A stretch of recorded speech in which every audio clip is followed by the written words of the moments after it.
Hello, see Jasmine and Lindsay, Lenny. I'm Bethany. Hello. Gotta love Zoom and everybody's muted. Hi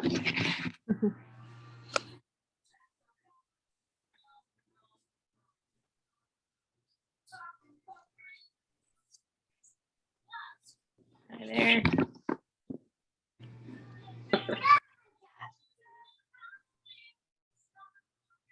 We'll just wait a few minutes for people to trickle in.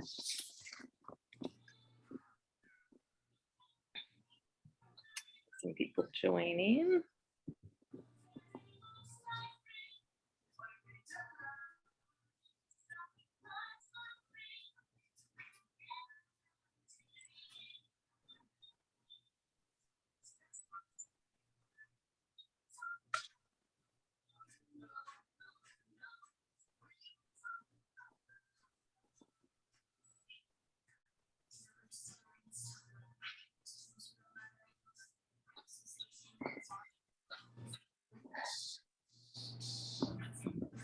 How's everybody's day today? Pretty slow. You? Probably the opposite, very busy. Always good. Yeah, outside all day though, so that's good. It's always nice when we're not fighting with thunderstorms and torrential rain.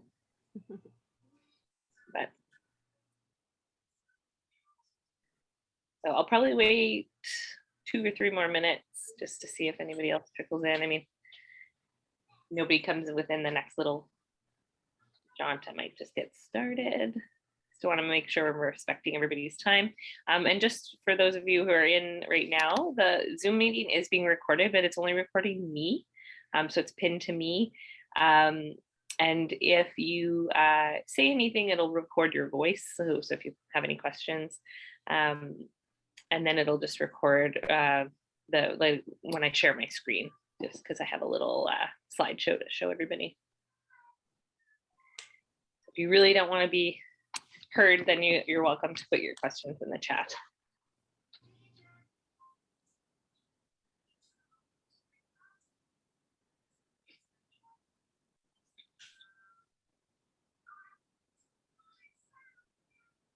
I'm curious if everybody here is a parent or if anybody's an educator or just curious. Just curious. I'm a parent. I've been looking at your profile for a while. How old is your child? He's 3 right now, but we're kind of making plans for the future, I guess. Yeah. Yeah, our wait list is growing, so it's good to get on it early. Yeah, absolutely.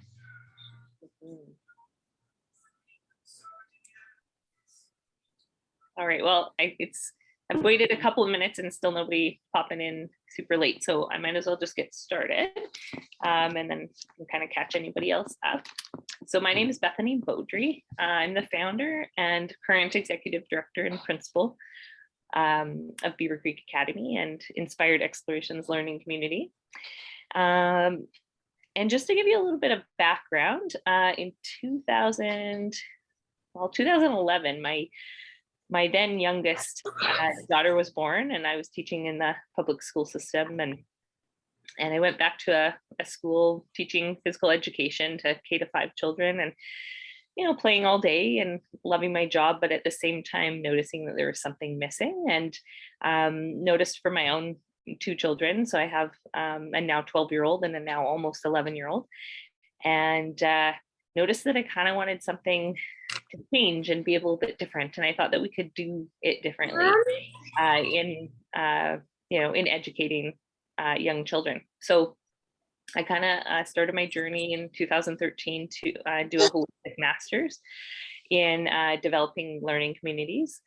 And in that master's, I was able to sort of formulate the idea of, what this school could look like, There were a couple of core courses, and then a lot of it was these one-on-one or self-directed studies or small group studies in different areas of interest that I wanted to learn and apply. And kind of that's how I built this school. It was sort of my project thesis, and I was able to learn a lot of different holistic kind of philosophies and pedagogies, and essentially have sort of created this sort of my own kind of, system in terms of picking different pieces from the different pedagogies that really spoke to me and resonated. And over the years, we've obviously evolved and seen what works, and evolved with the children that we have. And yeah, it's been a really amazing community to be a part of, and I'm excited to share a little bit of that with you.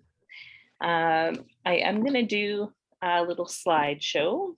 Do we have any questions so far that I might not be addressing in terms of the Zoom setup, or are we all good? I'm good. Okay. All right, let me know if there is anything. If you can't hear me or need me to speak up or anything like that, just let me know. So I'm going to share my screen.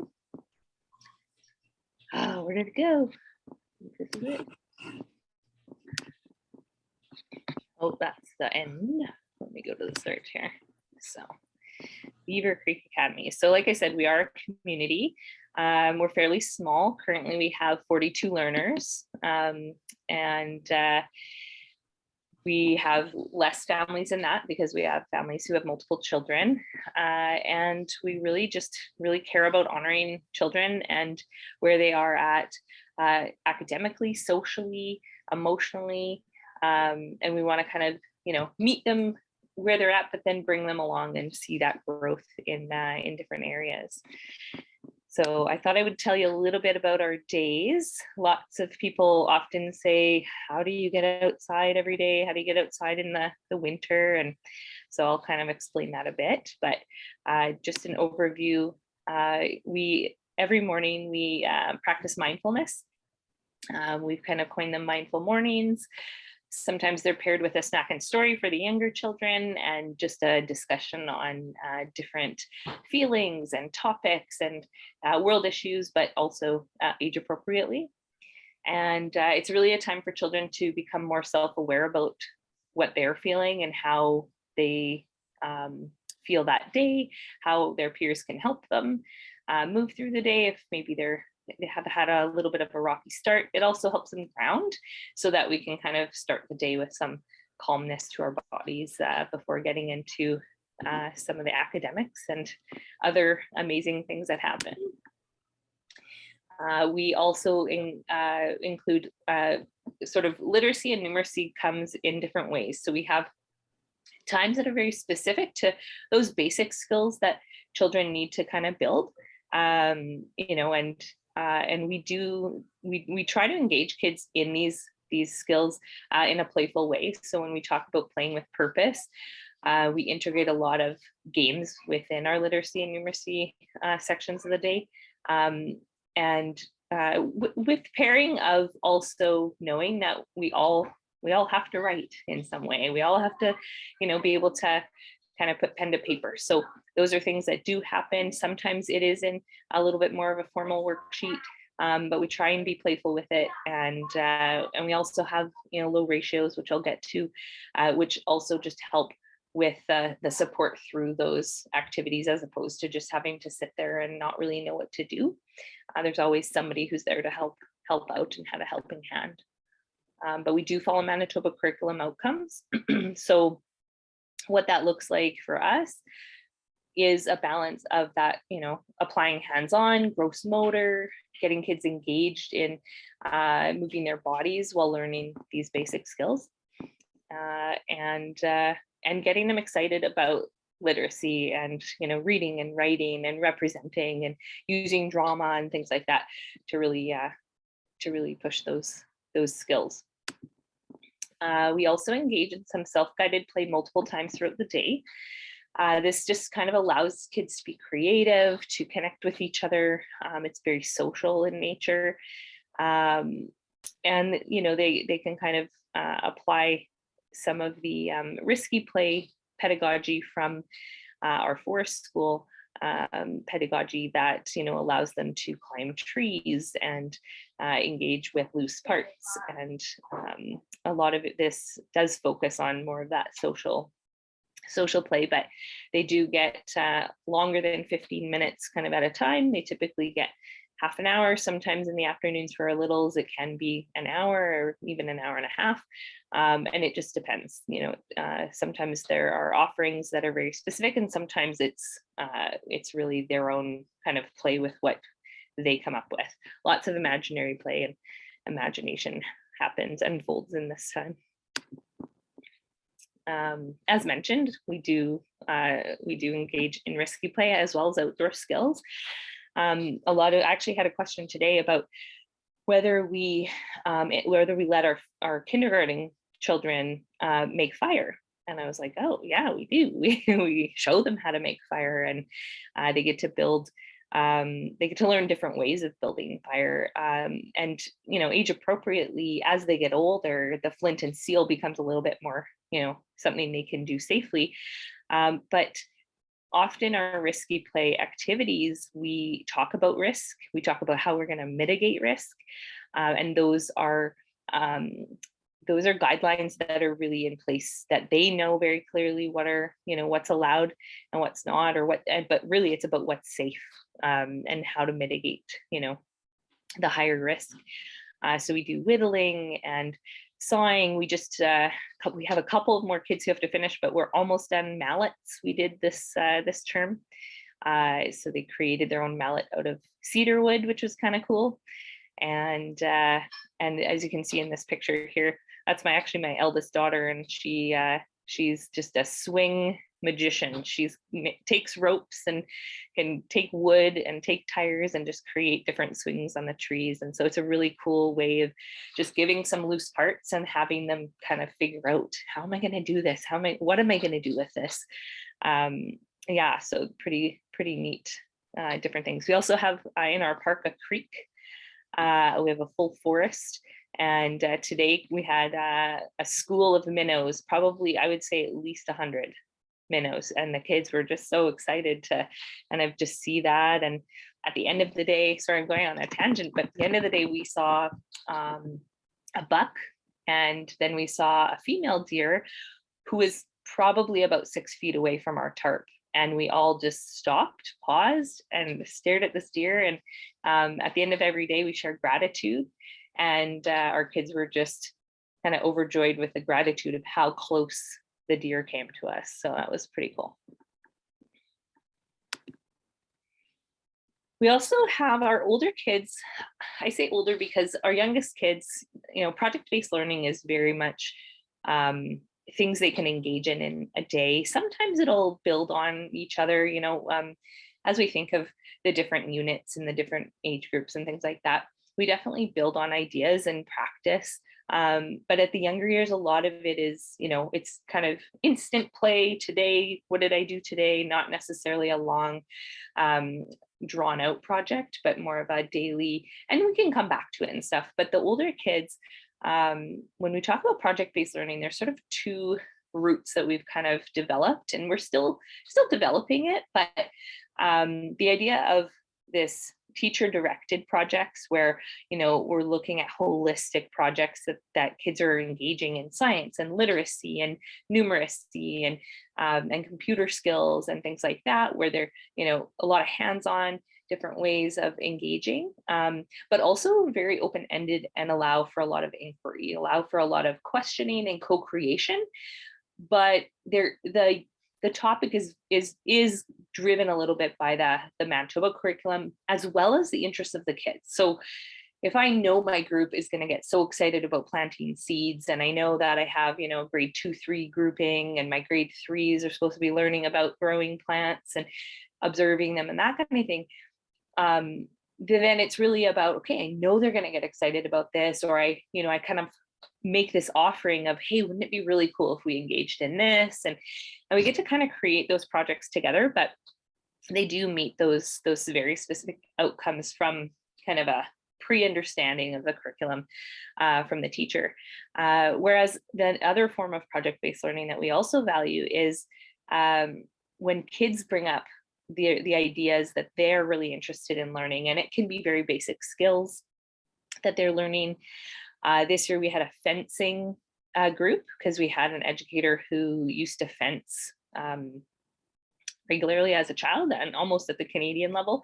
And there was a group of kids that really wanted to learn how to fence, and they learned French, like in the terms. And with those projects, there's a lot of kind of proposals. So I would like to learn about this, and they're thinking about the learning that goes with that. And so they have to sort of write why they think it would be a really cool project to engage in, and how that learning is going to look. And then they're also reflecting on, back on what that looks like. Another project-based type learning that we engaged in a couple of years ago was creating our own businesses. And these kids, grade 3 and 4, were creating their own business, and they were thinking about what they wanted to create. And every year we have this big celebration of learning, typically in February, March. And it's kind of this celebration and this kind of, hey, look at what we've been doing over the winter, because in the winter we do have to stay inside a little bit more due to Winnipeg weather.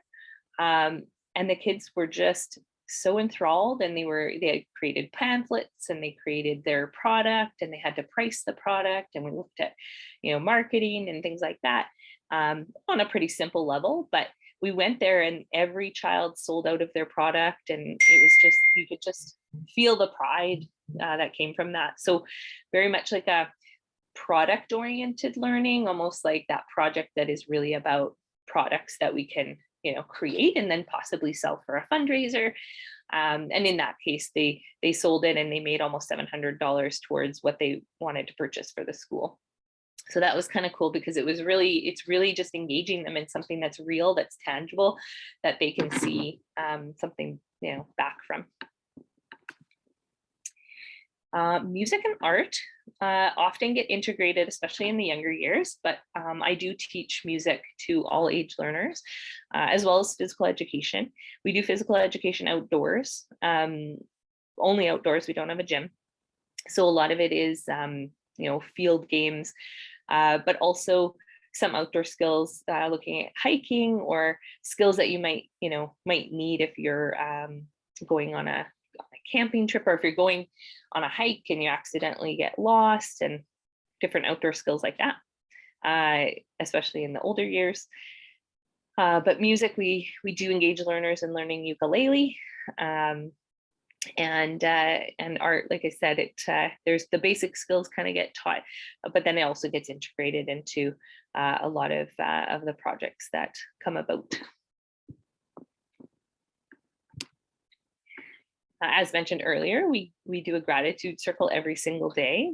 We do find that it's just such an important practice to keep children grateful for all that we are blessed with, and it's really great to see kind of the different answers. Sometimes it's really about their friends; they're just so grateful that they're able to play with their friends, and sometimes there's just a really great activity that they enjoyed. And like today, it was nature, and just really appreciative for the deer that came by. And so that was really great.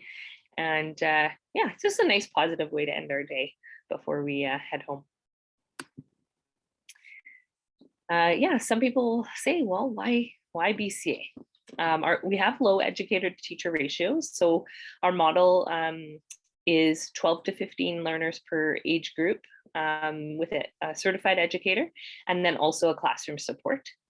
That doesn't include any learners who have additional funding for support.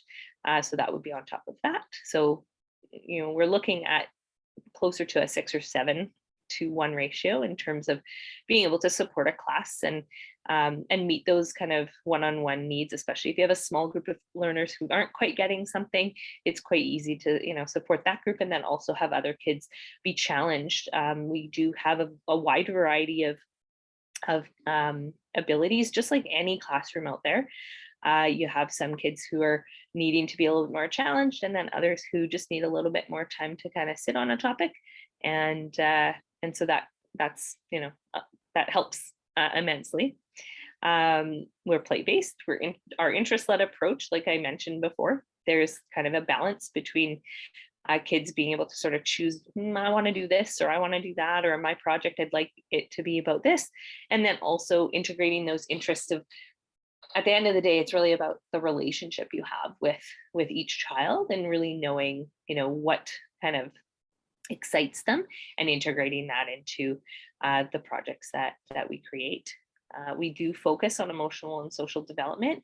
Like I said, in that mindful morning time, we do that, but also throughout the day, we do take the time to, when there is a conflict, you'll never hear an educator just say, well, don't worry about it then, just move on. Or, we really sort of engage in listening to our learners and what's happening, and then engaging a conversation with other learners. And obviously sometimes that can be really quick, and other times it takes a little bit longer. But we also teach them how to speak what they need to others, kind of to communicate in a healthy way, as opposed to ignoring or engaging in any sort of passive aggressive communication. So we just really focus on kind of rewording, how are we speaking to each other, and taking that time to do that. We're forced school inspired, so all of our staff this summer are going to be fully forced school trained, and that just means, we have this training that comes from CNAC, and they're going to be training us just to really all be on that same page of understanding the pedagogy. And for, previous to now, it's been me and another educator who've been certified. And it's really about kind of looking at that piece of the play-based, but also place-based. So going back to the same place, and really taking care of that. And we have a 10-acre park behind our school.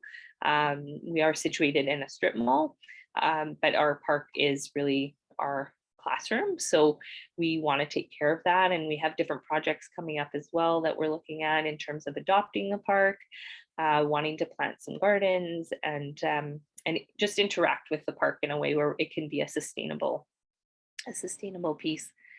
I'm trained in Songworks music philosophy.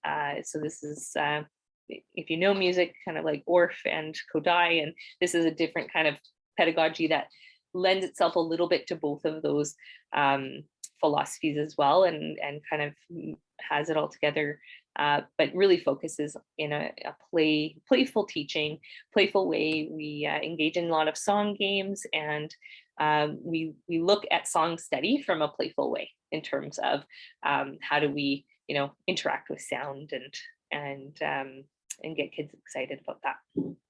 And lastly, but not least, your kids are going to be moving a lot. They're going to be moving their bodies all day long. They're going to be tired at the end of the day. It's healthy, it's active. They don't, they're not going to be sitting in a desk for a number of hours and just be like, oh my goodness, I can't, I have to get out. And when they do sit, they're regulated. So it helps them regulate their bodies in that way. And we're able to, have that kind of space for kids who do need to regulate a bit more often. Some kids can sit for a really long time and really highly engage in things, and others just need these little movement breaks, and that's totally fine. And we support that, and we support the diversity. Our community, it helps foster joy, emotional awareness, and resilience, mindful social interactions, really being mindful of how we talk and speak to each other, curiosity and creativity. Our kids are really creative, and we keep that really open. We want that light to stay open, that creative piece, and the curiosity and critical thinking that comes along with trying to sort a problem out is really crucial to us. And we engage in a lot of activities and inquiry pieces that allow them to do that. And of course, playfulness. Some of the kids that come to us are excited because they get to wrestle. We call it rough and tumble, and it's one of the risky play activities that some kids really love. And of course, we have mitigated rules around it. You know, we can't punch or kick or hit in that way, but it's very playful and they really love it. We also, this picture over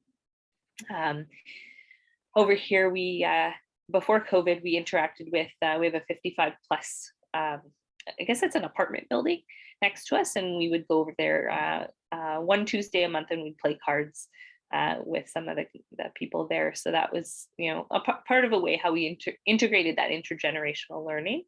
And I'm excited to hopefully be able to do that again next year. So our investment, grades 1 to 8, is $6,825. It's broken into equal monthly payments over 10 months.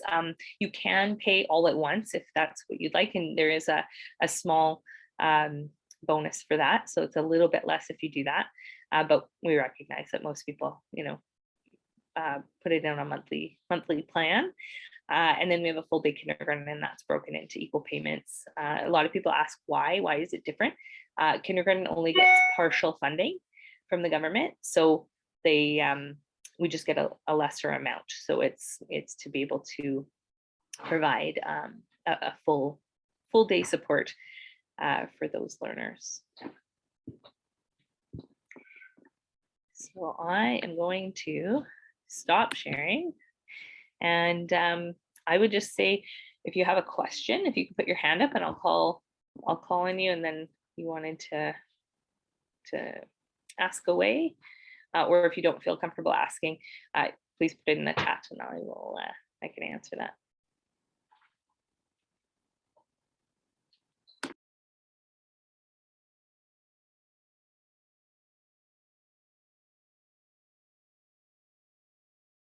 Veronica.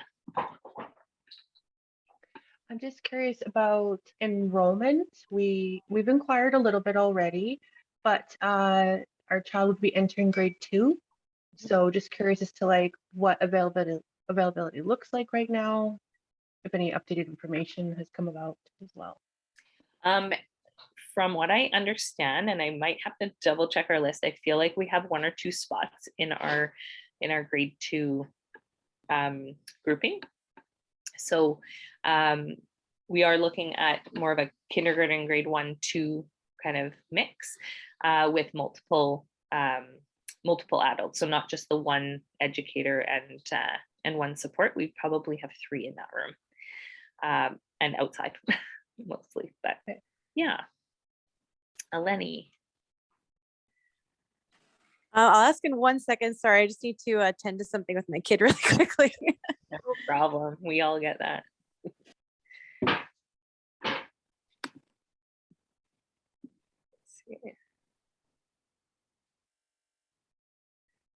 Okay, so I don't know your first names. Is it Hingnell Kings? So our max in a group would be 15, and I feel like we have 3 or 4 spots in that grade 3-4 class there. Yeah.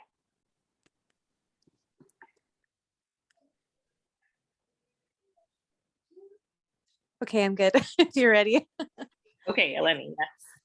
I guess I have 2 questions. I see this a lot with other public schools. Like if any parent ever had, say, curiosities about what the curriculum really is like in depth, are we able to request information about that? And if we don't like something, are we able to know in advance? And then I guess the other question is, do you find that if kids have gone the whole way through with you guys till they're older, do you think that they'd have any sort of weird adjustments going into normal high school, I guess, after that?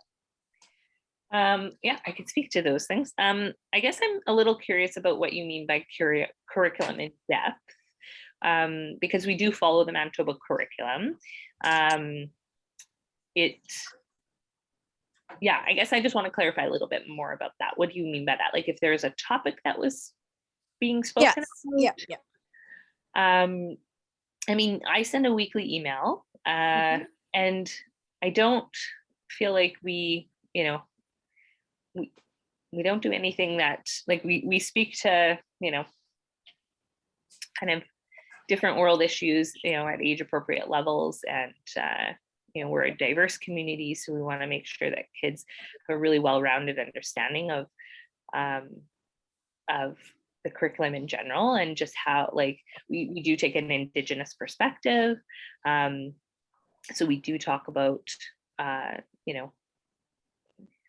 when we talk about like people coming over from Europe, we're talking about that colonial piece, and but we're also, just sort of exposing kind of children in general to all the different, pieces of the curriculum. That's more like literacy and social studies, and then we have our science. We're following those, the science curriculum outcomes there. We don't talk about religion. If a child talks about like what religion is, like, for us, it's very much like, oh, we, some people believe this, some people believe that, but everybody has their own right to believe what they believe. So we don't really, we don't push any agendas.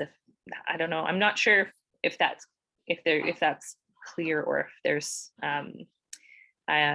anything else. I know for there are certain outcomes in the usually starts grade 5, where we have human sexuality and stuff like that, which we would send a letter home and just let parents know, and that's something that as a parent you're allowed to opt out of.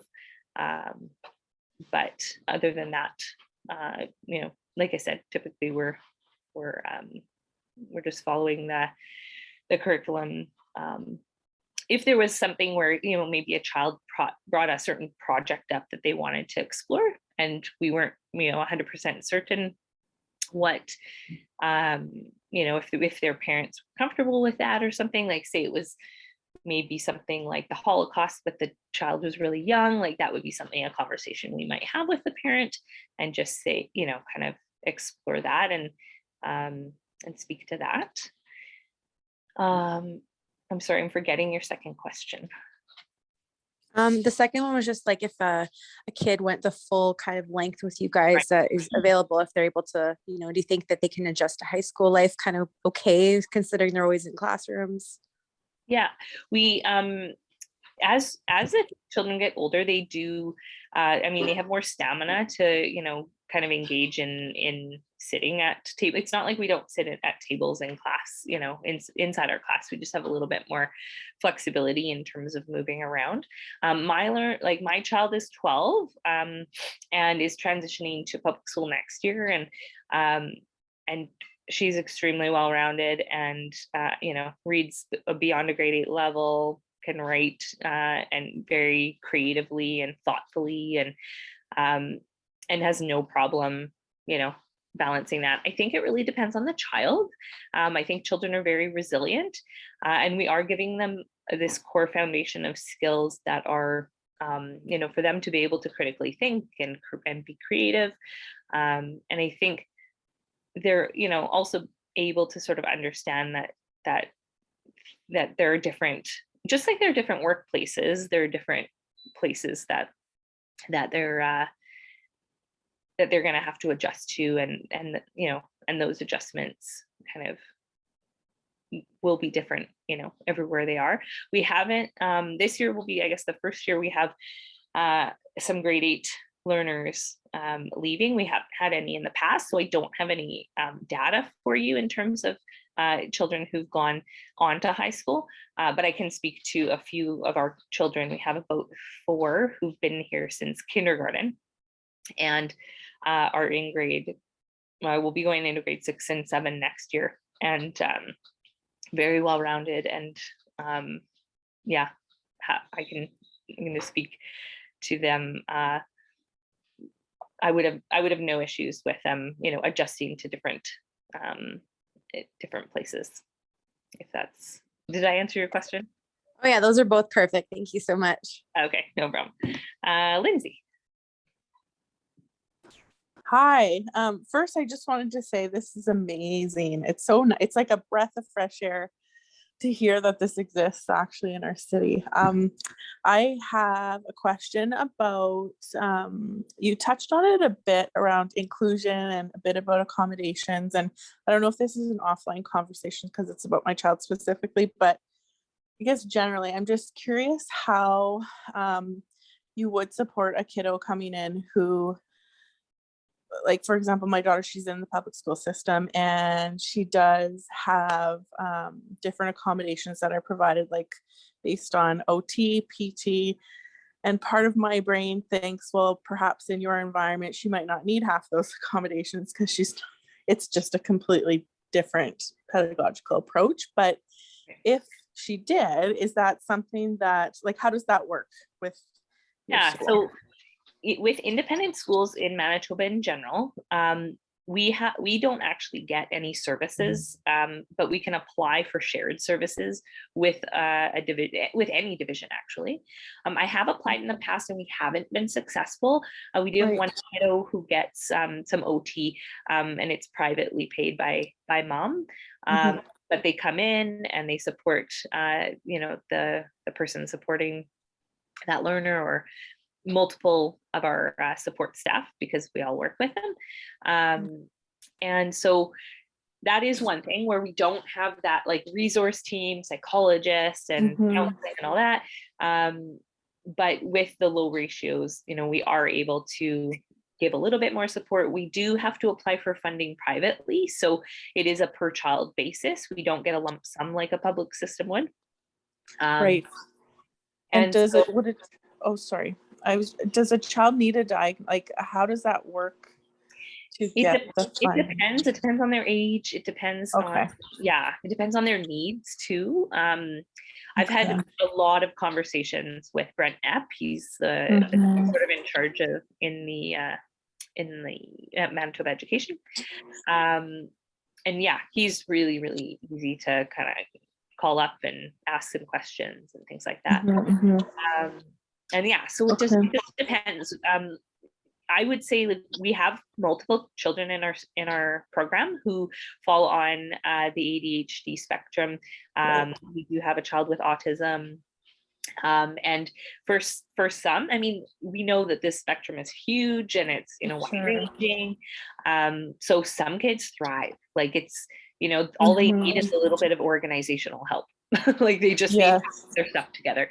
Whereas other kids who might have a lot higher needs, if we don't get funding, then it becomes a little bit more challenging. But it depends. It's just really child dependent. Yeah. Yes. Okay. That makes a lot of sense. And I just think back to when she was in childcare and she was in a forest inspired program, and it's like polar opposite day and night in terms of how she interacted in a play-based environment versus public education. So that's good to know that answered actually all my questions, because she does receive private OT because we went and hired someone outside of the public system. So that is a thought. Yeah. Awesome. And we have open arms to, if you're here to help support kids, let's do it. Like we'll talk to it, make it part of the day. That's just totally normal. Amazing. Thank you for sharing that. Thank you so much. No problem.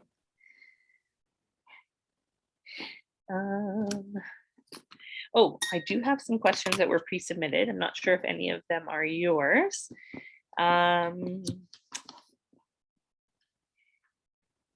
The first one, I don't know, I feel like I kind of just spoke to it, but it was, are we equipped to working with children who are neurodivergent and have anxiety? So again, yes, we speak to children, where we communicate. We have, for us, it's all about compassion. We know that our brains all work differently. Some of our staff has been trained. I am going to be looking into more training as our staff has grown for this next year. But we do have an understanding of what does it mean to be neurodiverse. I will say even many of our staff are neurodiverse, just the way we kind of organize our thoughts and brains, and so we're able to really have empathy in that way. And as I said, neurodiversity it's a huge spectrum. So when we speak about like, neurodiversity and anxiety, like there can be so many different traits where, if your child is, loves a topic, we can sometimes just weave that right into what we're doing. And other times if if it's, things where it's really difficult to transition or they just need that one-on-one support, it really just depends on whether we can, apply for funding and support that. But like I said, it's a little bit more of a per kind of child situation in that regard. I have a question about how the program's adapted for kids who excel academically but struggle socially.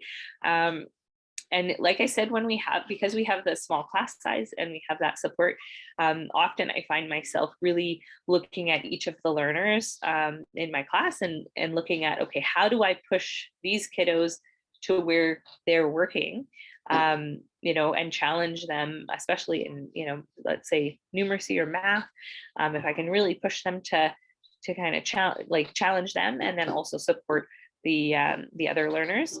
That's definitely something we adapt.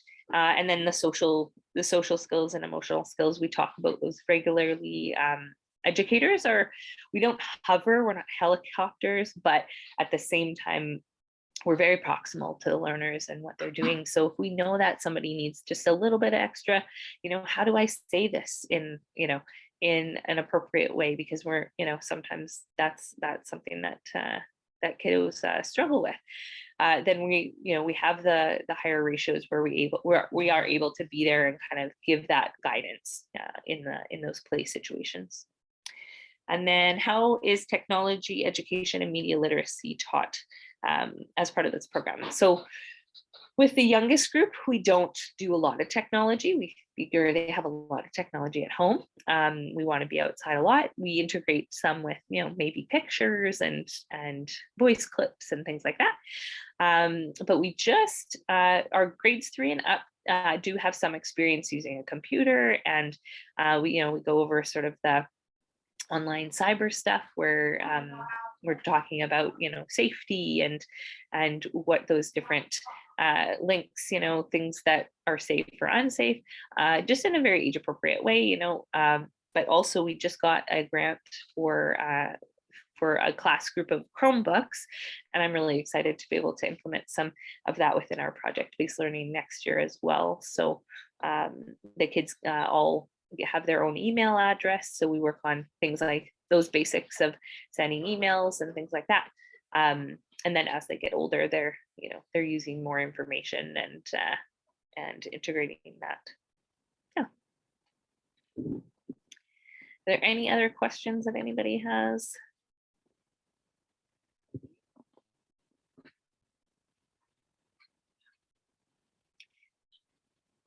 Okay, so if nobody does, the next step here is that there is an email that I think actually already got sent out.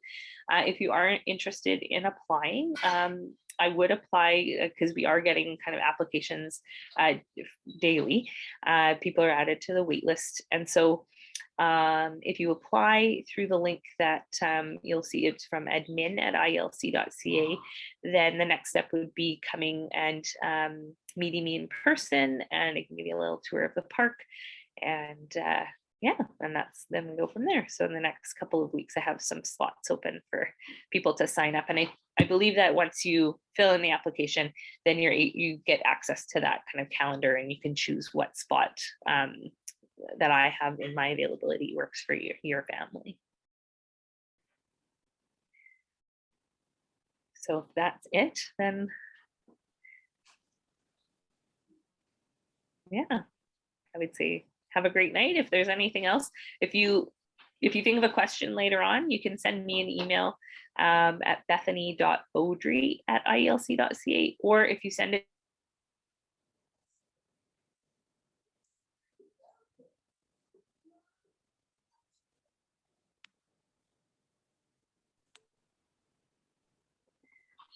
all right. Good night, everybody.